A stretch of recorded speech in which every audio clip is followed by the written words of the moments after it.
Gurusergap.info, sang penjelajah Indonesia. Tajam, aktual, intelektual, pemberani. Penanggung jawab DB, Henry Kristana.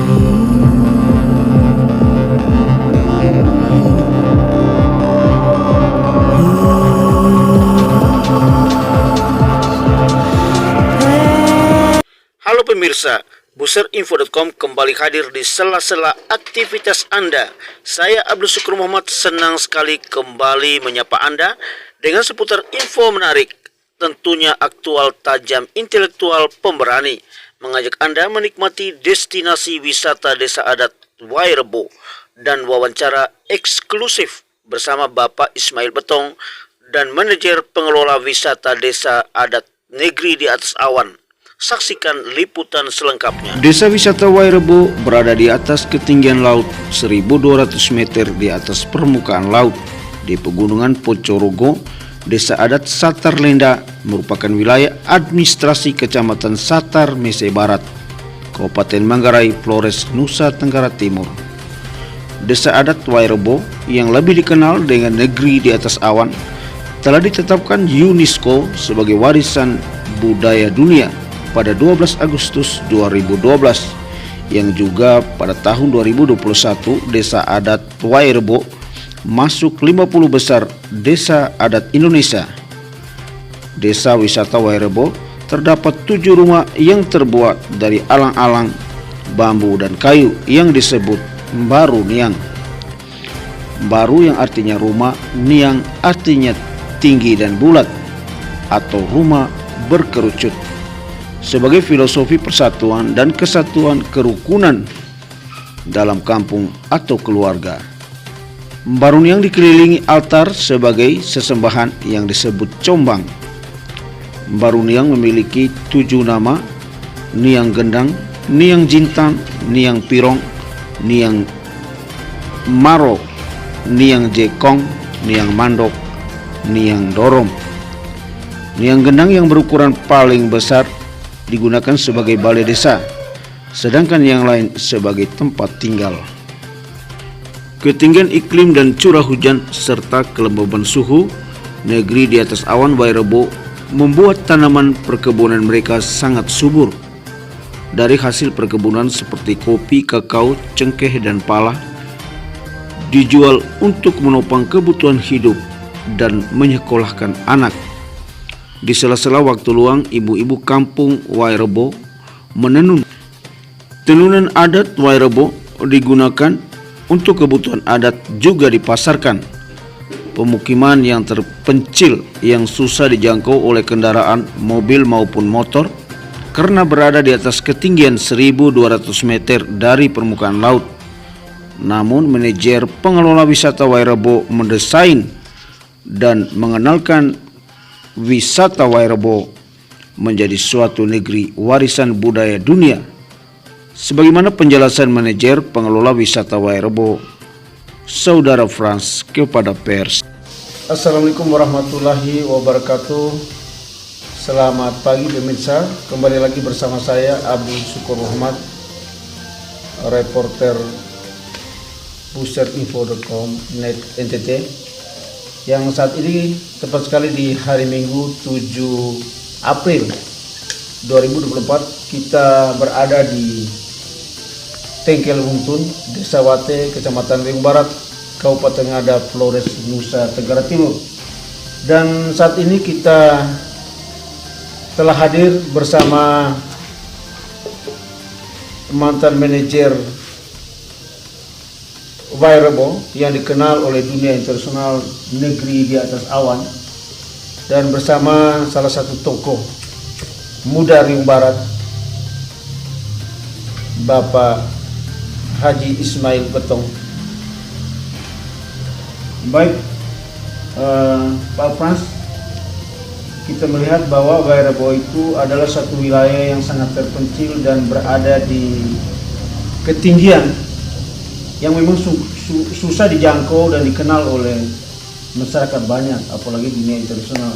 Tapi pada akhirnya Wairebo itu sampai hari ini dikenal oleh dunia internasional. Kira-kira bagaimana pengalaman atau Bapak mendesain sehingga Wairabo itu menjadi suatu negeri yang dikenal oleh dunia internasional? Baik, terima kasih Bapak. Wairabo itu berada di ketinggian 1.200 meter di atas permukaan laut. Wairabo berada di Kabupaten Manggarai, Kecamatan Parmisi di Kabupaten Lenda. Wairabo sejak 2009 ya, saya bersama arsitek Indonesia Yayasan Rumah Asuh Bapak Yori Antar ya, merenovasi semua rumah adat di Wairabo yang ada 7 rumah. Bapak Yori Antar mempertemukan saya bersama teman-teman perjuangan untuk merenovasi rumah ini, bertemu dengan Tirto Utomo, Bapak Laksamana Soekardi, Bapak Arikin Panigoro, dan Aktua merenovasi 7 rumah ini. Juga ada Bapak Hatta Rajasa. Di tengah perjalanan merenovasi ini banyak tamu-tamu yang mengunjungi Wairabo. Tahun 2013-2012 renovasi ini selesai, tingkat kunjungan sudah semakin tinggi. Ya. Banyak tokoh-tokoh negara juga Yang hadir mengunjungi ke sana. yang hadir ke sana memperhatikan Wairabo, seperti Bapak Gubernur NTT, Bapak Victor Laskodat yang sudah berjasa besar juga untuk Wairabo, membangun jalan setapak, membangun jalan footbridge di Desa Seterlenda. Juga Pak Menteri Sandiaga Uno sudah pernah berkunjung ke Wairabo dan sudah banyak memberikan bantuan-bantuan untuk wisata Wairabo.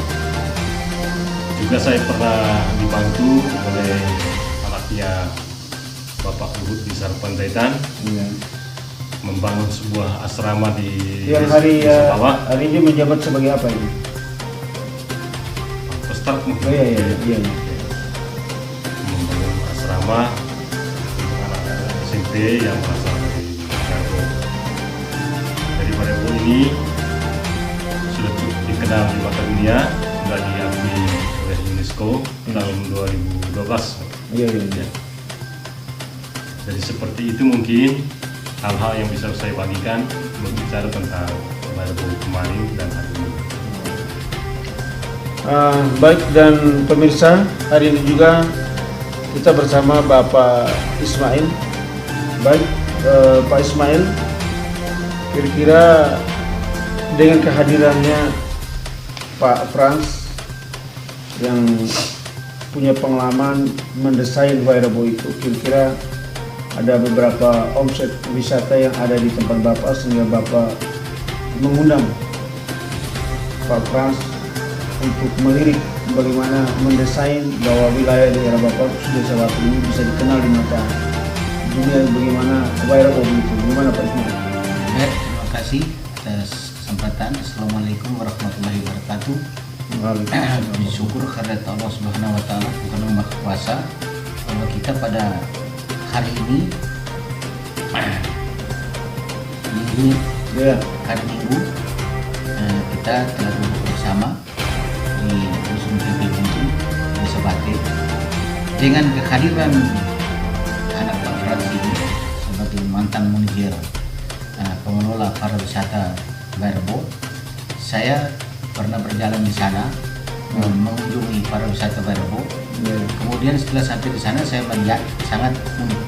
Unik dalam arti ini sebuah kampung yang tertinggal, terpencil. Kemudian jangkau itu juga cukup jauh. Nah, tapi setelah saya keliling-keliling saya melihat ini, saya sebuah pikiran dan sangat saya pikir dalam arti ini bagaimana caranya sampai Wairabo ini dibangunkan seperti begini dan sampai dikenal di mata dunia. Nah, makanya saya cari tahu, akhirnya dapat yang menerobos ini dulu siapa, Yang mengelola ini siapa? Ternyata saya dapat adalah anak Pak Frans. Iya, iya. Maka dalam hal ini saya mengundang beliau ke Kecamatan Riung Barat, Dusun Tengkel Butun, Desa Bate, untuk saya menggali pikirannya beliau. Nah, karena kebetulan di Desa Bate ini juga ada 2 pariwisata. Pariwisata Roda Luntun dengan Baik Pait. Nah, ini juga hampir 11-12 juga dengan Baik Rebo. Nah, Baik Pait itu adalah sebuah danau ya, Pak? Baik Pait ini sebuah danau. Danau dia Danau bersejarah. Danau bersejarah, dan dia mirip dengan Danau Ranamese. Kalau sudah pernah lihat Danau Ranamese berarti seperti itu sudah. Berarti itu seperti Danau Baik Pait juga. Kemudian Roda Luntun dia air terjun, tapi dia ada 3 tingkat, 4 bahkan 4 tingkat. Air terjun langsung di bawah kolam, akhirnya terjun lagi, dapat lagi satu di sebelahnya juga kolam, terjun lagi dapat lagi kolam juga. Jadi termasuk Roda Luntun ini cukup unik. Nah, maka dalam hal ini dengan kedatangan anak Pak Frans ke Kecamatan Riung Barat, Dusun Tengkel Butun, Desa Bate, saya untuk menggali dan bertanya pengalaman beliau dulu untuk tentang membangun Baik Rebo sampai dikenal di mata dunia, seperti apa cara merintisnya dan bagaimana caranya untuk sampai Baik Rebo dikenal di mata dunia. Inilah kedatangannya anak Pak Frans yang saya undang. Saya untuk menggali pikiran, untuk menerobos Sehingga bisa mendesain itu. supaya para wisata yang ada di Desa Bate ini semacam Roda Luntun dan Baik Pait, mudah-mudahan dengan adanya pertemuan pada hari ini, silaturahim pada hari ini, mudah-mudahan kedepannya juga apa yang dikenal seperti di Baik Rebo, mudah-mudahan Roda Luntun dan Baik Pait yang ada di Desa Bate juga mudah-mudahan bisa dikenal oleh dunia. Terima kasih. Kira Pak Frans, dari beberapa gambaran atau prospek yang ada yang objek wisata yang memang belum dikelola hari ini, dengan pengalaman Pak Frans yang pernah mendesain Baik Rebo, kira-kira bagaimana tanggapan Pak Frans? Ya, sebetulnya potensi-potensi yang ada di sini, kita tinggal bekerja sama dengan berbagai pihak yang konsen dengan pariwisata. Kalau dari pengalaman saya, dulunya peran penting bagaimana memiliki dikenal di dunia. Itu ada Indonesian pariwisata, Kementerian Pariwisata. Kalau di Baru dulu ada Gunung Indonesia, ada Swiss Contact, ada Indekon, yaitu Pak Ari Suhandi, itu konsen dengan pariwisata. Mereka lah yang punya peran penting sebetulnya, bagaimana sebuah objek itu dipromosi, dipoles, ditata, pembenahannya, termasuk masyarakat yang ada di sekitar objek itu yang punya tanggung jawab, perannya memang sangat penting. Untuk mekanisme ahli ke sana. Ya. Berarti Pak Frans, kita sendiri memang harus kita temui, membuka akses. Ada beberapa toko tadi ya, seperti Burung Indonesia, apa ini, Swiss Contact, Indekon. Nanti mereka itu yang akan menjembatani kita bermitra sehingga bisa mendesain bagaimana daerah wisata yang ada di tempat kita juga bisa dikenal oleh nasional atau di kancah internasional. Ya, itu. Baik, Pak Frans, terima kasih atas kunjungannya, atas silaturahmi, ada beberapa pengalaman atas informasinya. Semoga kita ke depan bisa membangun lokasi wisata yang ada di sini, diantaranya Roda Luntun dan Danau Baik Pait ini juga bisa dikenal oleh dunia maupun oleh masyarakat. Baik, selamat pagi. Terima kasih semua ya. Kita kembali ke studio.